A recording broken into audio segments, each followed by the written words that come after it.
Hey guys, and welcome back.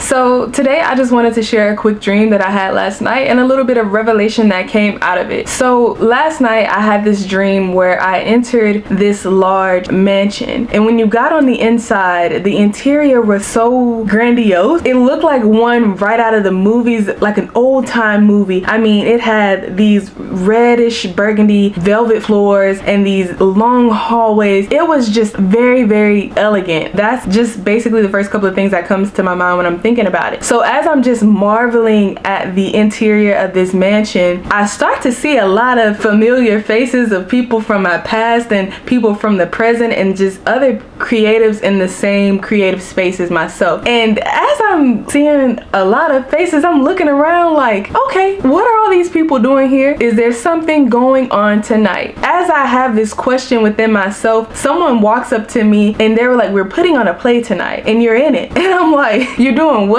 And I'm in what? I haven't been in a play since kindergarten. What do you mean I'm in a play that I know nothing about? They're like, you're going to be a tree. And within myself, when I heard the word be a tree, I thought how insignificant. When I thought about all the people that I had encountered on the way to hearing what my role would be, I realized those same people would be in the audience. And not only would they be in the audience, they would be able to see me in this role, in this insignificant role, and they could see whether I messed up or whether I actually, perfected that thing, if I really was walking in the things that have been ordained for me. And so as I'm starting to think about all the eyes that would be on me, all the people who would be able to perceive and see what it was that I was going to do that night, I became so anxious and worried. It made me even more self-critical of myself, and I thought about, dang, my role is insignificant. People will poke fun.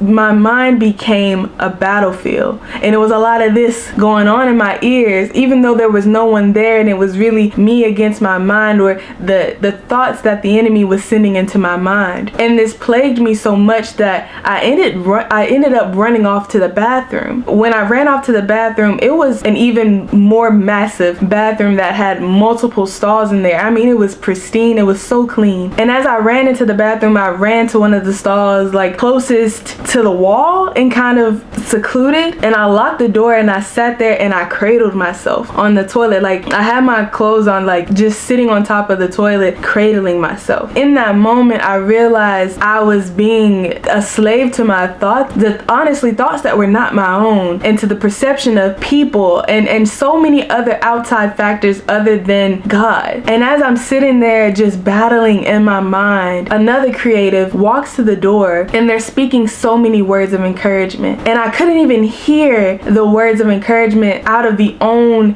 negative and down thoughts that I was hearing in my mind. As I realized this person was trying to speak life into me, there was this strength that I started to begin to walk in, and I'm like, you know what? There must be something to this thing. And as I'm in the process of overcoming and I'm leaving this stall, I'm still wandering around the mansion, and I get to the stage door. And the stage door, you can see two sides. You can see the audience, and then you can see behind the stage. And as I'm looking at both, another person comes out, and she says to me, Chetehyast, where have you been? You were supposed to be a tree. You were supposed to receive a crown. But instead, because you did not come, we had to just disperse the crowns amongst everybody. And it troubled me. And I woke up. And right away, I didn't ask the Lord for revelation. I just kind of said a quick prayer and went straight to work. And so as I'm on the way to work, I'm listening to the book of Job. And once I get in my workplace, I'm now just going through the motions, not really thinking much about the dream or what any of that, but just kind of going through the motions. And then the Lord starts to minister to me. And I'm just like, wait, okay. So he says to me, Chetehyast, think about the significance and the importance of a tree. Number one, they provide shelter for animals, for people. They provide shade. They produce life by giving off oxygen, the very same oxygen that you breathe, the very same oxygen that animals breathe, that those around you breathe, that no one can survive without, that they are so necessary to so many ecosystems. That's why there are rules and regulations in place to keep people from chopping them down and keeping people from causing mass deforestation across the globe. He said that, you know, trees also have the ability to give life by producing fruit of its own kind. And then lastly, when you look at a tree and you look at its rings, you can see the seasons that it went through, all that it endured and withstood. It tells of the trying times, it tells of the prospering times. It can tell you the very ecosystem, the very well-being of those around it from looking at those rings. And I had to sit with that because the role that I felt was so unimportant, that lacked significance, was a defining role. And because with my own eyes I couldn't see that, it was gonna cause me to miss out. And in the dream, I was missing out on that very crown. And I realized that if I didn't shift my mind, if I didn't shift my posture to understanding and being grateful for the role that God has given me, that it could very much be taken away. And then I had to recollect, because this battle that was going on in my mind in that stall was the very same battle that was going on in the natural. Not wanting to post content, not wanting to be seen or perceived as I'm going through a little bit of trial and tribulations. And in the same way, knowing that the person who existed in this comfort zone had been pushed out of their comfort zone and now was leading group prayer or praying with individuals intimately was not something that I previously had done. And I realized, not of my strength and not of my own doing, but God was doing a thing and he was making a move, and I was being the weapon that was being formed against myself because I couldn't see what God was doing. And then I had to think about it a little bit further. The Lord said the enemy doesn't attack things that are dead, and he attacks things that are alive, that are able to produce things that are evolving, and that those are the things that make up something that is alive. And whether it be alive spiritually or alive in the flesh, those are two different tests. Which one are you being tested in? And the Lord was like literally saying, know that if you were being tested in your mind, if you were being tested in the place of restlessness, if you were being tested in the place of your perception of others, something is alive spiritually. Something is taking place. Be steadfast in this. And I had to recognize if I was being stagnant, if I wasn't moving towards where God was calling me to be, if I wasn't uncovering the very thing that he set me out to do, would there be